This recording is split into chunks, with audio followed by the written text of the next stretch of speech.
येणारी रेपची प्रत्येक केस ही खरी नसते. त्यामधल्या काहीच केसेस ह्या खऱ्या असतात.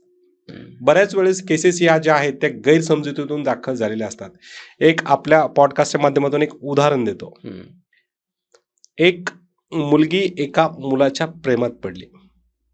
त्या मुलाने स्पष्ट सांगितलं की बघ, मी इथं माझं करिअर घडवायला आलोय, मी खूप प्रॅक्टिकली मुलगा आहे, मैत्री ठेवू, फिजिकली राहू, मी काही लग्नाचं वचन देत नाही, मी असं आहे. त्याने स्पष्ट सांगितलं.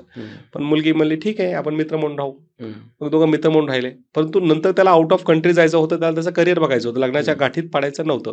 पण ह्या बाईलाच इच्छा होती, नाही मला गाठीत पाडायचं, लग्नच करू वगैरे वगैरे. आणि त्याला स्पॉईल व्हायचं नव्हतं, त्याला आउट ऑफ कंट्री जाऊन दुसरं ते काही प्रोफेशन आहे ते बघायचं होतं. मग तो नाही म्हणल्यानंतर ही पोलीस स्टेशनला फक्त याला भीती दाखवायला गेली. हिने काय केलं की आपण पोलिसांमध्ये जाऊ, पोलिसांना सांगू, म्हणजे भीती होईल आणि मग आपण हे करू.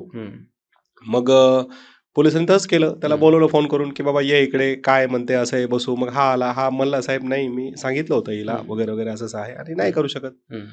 मग तिला राग आला, नाही म्हणे मला कंप्लेंट द्यायचीच. मग तिने ती कंप्लेंट दिली. FIR ची कंप्लेंट दाखल झाली.